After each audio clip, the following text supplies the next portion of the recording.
नमस्कार, एक बार फिर से आप सभी का स्वागत है हिंदी साहित्य में। आइए देखते हैं कि इस बार यूजीसी नेट जून 2024 में कितने स्टूडेंट अपीयर्ड हुए हैं। तो पहले बात कर लेते हैं कि कितने स्टूडेंट अपीयर्ड हुए हैं। ठीक है, क्योंकि इसी से पता चलेगा कि कितने स्टूडेंट हैं और कितना जा सकता है रिजल्ट। हालांकि इस बार एक चेंज भी है। यह चेंज आपको देखने को क्या मिलेगा, इस बार एक कैटेगरी पीएचडी जुड़ चुका है, इसलिए इस बार जो टोटल क्वालिफाई स्टूडेंट होंगे वह ज़्यादा होंगे। तो फिर जो कट ऑफ है वह ज़्यादा नहीं जाएगा, ना ही बहुत कम भी नहीं जाएगा, बहुत ज़्यादा भी नहीं जाएगा, मीडियम रहेगा। पिछली बार कम रहा था कट ऑफ और डिफ़िकल्टी लेवल ज़्यादा था। इस बार भी पेपर का डिफ़िकल्टी लेवल तो सेम वही है, लेकिन एक पैटर्न लोगों को पता चल गया कि इसी आधार पे पूछा जा रहा है, इसलिए थोड़ा सा आसान लगा पिछले बार की तुलना में, क्योंकि पैटर्न पता चल गया है कि इसी गहराई से पूछा जाएगा।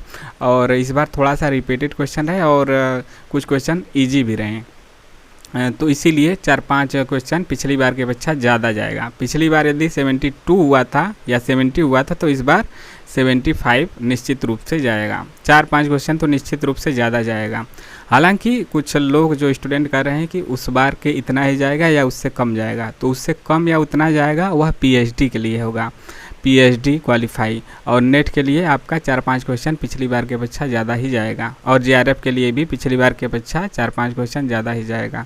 तो जून 2024 में जो टोटल कैंडिडेट ने रजिस्टर किया था, यानी कि फॉर्म भरा था, वह 11,21,225 लोगों ने भरा था। यह सभी डाटा आपको ugc.nta.ac.in पे जाके मिल जाएगा। यूजीसी नेट के वेबसाइट पे आपको जाके मिल जाएगा और आप वहाँ से देख भी सकते हैं। टोटल अपीयर्ड हुए हैं। फॉर्म तो इतने लोग भर दिए हैं 11,21,225, लेकिन जो परीक्षा दिए हैं वह 9,08,580 लोगों ने 9,08,580 लोगों ने परीक्षा दिया।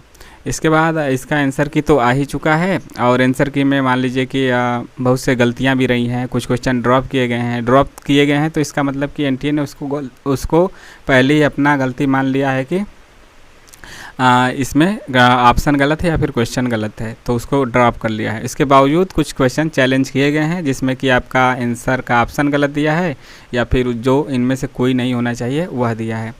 दोनों पेपर मिला के, पेपर 1 में भी गलती है, पेपर 2 में, सभी विषयों के परीक्षाओं की बात की जा रही है।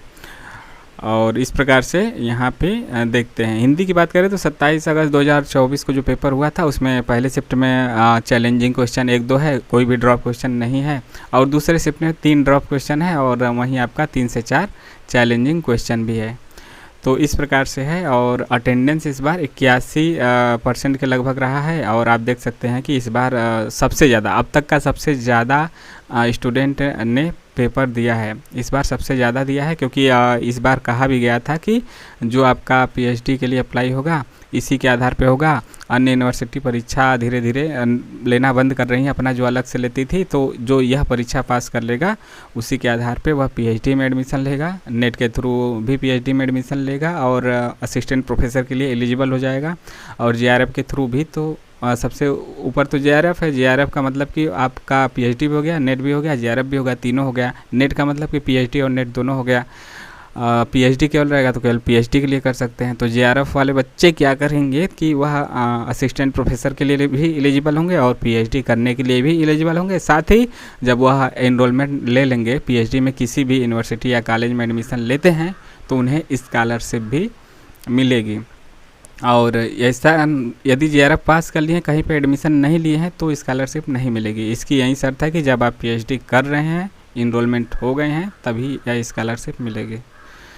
तो इस प्रकार से यह डाटा रहा। और 8% मतलब कि जो जून 2023 या फिर दिसंबर 2023 की बात की जाए, तो वहाँ पे लगभग पूरे जो परीक्षा दिए थे लोग, उसका 8% स्टूडेंट लिया है। हालांकि जो नेट का यूजीसी का नियम है कि जितने भी स्टूडेंट देंगे तो लगभग 6% लोगों का नेट कराता है, तो 6% से ज़्यादा ही लिया है। पिछले 2 बार से देखा गया है 8% लिया है। यदि इस बार भी 8% लेता है, तो जो 9 लाख हैं, लगभग 9,08,580 लोग, उसमें से जो 8% आएगा वह 72,681।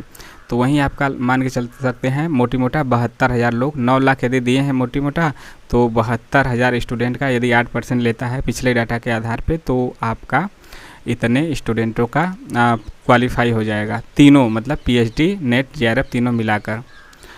तो यदि 6% लेता है तो 9 छक 54, तो वहीं आपका 55,000 के आसपास हो जाएगा। 55 8 5 40, 9 छक 54, ठीक है। तो वहीं आपका 55,000 के आसपास आ जाएगा। और 8% लेता है तो 72,000 के आसपास। और पिछले बात कर लेते हैं, जो आपका एग्ज़ाम हुआ था दिसंबर में, कब? दिसंबर 2023 के एग्ज़ाम में कितने स्टूडेंट अपीयर हुए थे? उसमें हुए थे 9,45,872। और परीक्षा कितने लोग दिए थे? 6,95,928। इसके बाद क्वालिफाई स्टूडेंट कितना किया? क्वालिफाई जो नेट और जेआरएफ दोनों मिला के उसमें 58,794। यहाँ पे भी बात करें तो अपीयर्ड स्टूडेंट का ही लिया जाता है जितने लोग परीक्षा दिए हैं। तो यहाँ पे ये आपका लगभग आ जाएगा, जो आपका आ जाएगा 58, मतलब 8% यहाँ पे भी पास हुए हैं, 58,794 लोग। और नेट क्वालिफाई कितने लोग किए थे दिसंबर 2023 में? 53,762 लोग। 53,000 मतलब कि 6,95,928 लोग परीक्षा दिए। टोटल नेट और जेआरएफ और नेट मिला के कितने लोग क्वालिफाई हुए हैं? 58,794। और उसमें से भी नेट कितने जानते हैं कि 6% लेता है, कहता है, लेकिन लिया है 8%, तो अच्छा ही है, ज़्यादा जितना लें। तो 53,762 लोग। और जेआरएफ कितने लोगों का हुआ? 5,032 लोग का। यह सभी सब्जेक्ट जो कि 83 सब्जेक्ट में लेता है, सभी सब्जेक्टों का मिलाकर है। और परसेंटेज वहीं हमने बता दिया कि 8% के आसपास है। और कहा जाता है कि नेट एनटीए क्या कहता है कि हम 6% लोगों का, जितने भी लोग परीक्षा देंगे 6% लोगों का नेट के लिए क्वालिफाई करेंगे। और जितने भी जेआरएफ क्या होंगे, हर सब्जेक्ट का सब्जेक्ट वाइज रहता है और कैटेगरी वाइज रहता है। जितने भी स्टूडेंट आएंगे उसमें नेट क्वालिफाई करेंगे, उसका 1%, लगभग 1%, कभी 1% थोड़ा सा ज़्यादा भी हो सकता है 1.25, या 1% थोड़ा बहुत कम भी हो सकता है 0.99। तो लगभग 1% के आसपास आप क्या करते हैं, जेआरएफ के लिए एलिजिबल करते हैं नेट। जितने लोग 6% लोग नेट पास करेंगे और फिर उसमें से टॉप के 1% लोग का जेआरएफ होता है। इस प्रकार से होता है।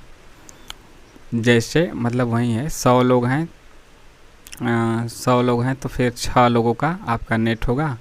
और 6 लोगों में आपका 1% की बात की जाए तो 0.6, मतलब आप कह सकते हैं टॉप के ऊपर के 6 लोग आपके हो जाएंगे,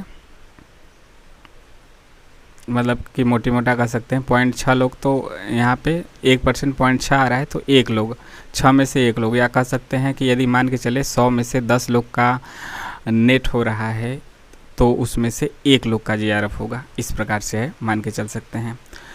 और यहाँ पे ये कौन सा डाटा है? जून 2023 का। जून 2023 में कितना हुआ था, कितने लोगों ने बहुत कम दिया था उस समय? 6,39,069 लोगों ने फॉर्म भरा था और 4,62,144 लोग दिए थे। देख रहे हैं, इस बार का आधा, लगभग 4.5 इस बार 9 लाख दिए हैं।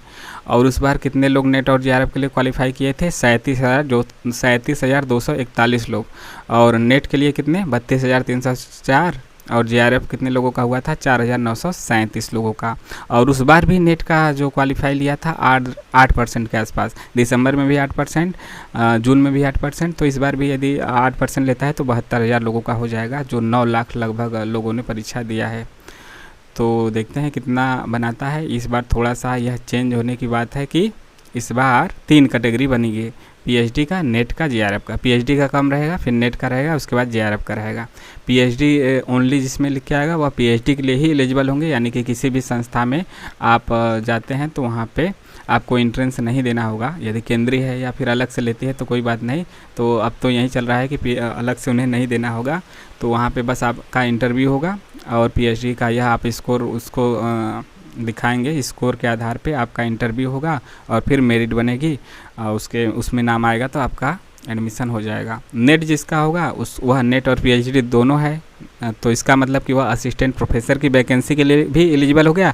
असिस्टेंट प्रोफेसर की वैकेंसी आती है तो वह भी भर सकता है और पीएचडी में एडमिशन भी ले सकता है। जेआरएफ का तो हमने बताया है कि वह नेट, पीएचडी, जेआरएफ तीनों है, तो पीएचडी में एडमिशन भी ले सकता है और असिस्टेंट प्रोफेसर की वैकेंसी के लिए एलिजिबल भी है और पीएचडी में एडमिशन लेता है तो उसको स्कॉलरशिप भी लगभग वहीं 38-40 हज़ार जो इस समय है बढ़ के हो गई है। पहले 35 के आसपास थी, अब 40 के आसपास हो गई, तो वह प्रति माह मिलेगी। तो इस प्रकार से यह रहा है, और आपको कैसा लगा ज़रूर बताइए, और चैनल को सब्सक्राइब ज़रूर कीजिए, लाइक शेयर भी करते रहिए, लोगों से भी कराते रहिए। हमें सपोर्ट करने के लिए आप ज्वाइन भी कर सकते हैं। चलिए मिलते हैं नेक्स्ट वीडियो में। जय हिंद, जय भारत, आपका दिन शुभ हो। और जो भी आपके सवाल हैं, सुझाव हैं, वह कमेंट करके ज़रूर पूछ लीजिए। और इसके अलावा टेलीग्राम से भी जुड़ सकते हैं, वहाँ पर महत्वपूर्ण PDF प्राप्त कर सकते हैं और अपने सवाल भी पूछ सकते हैं। टेलीग्राम का लिंक डिस्क्रिप्शन और कमेंट बॉक्स में है। जय हिंद।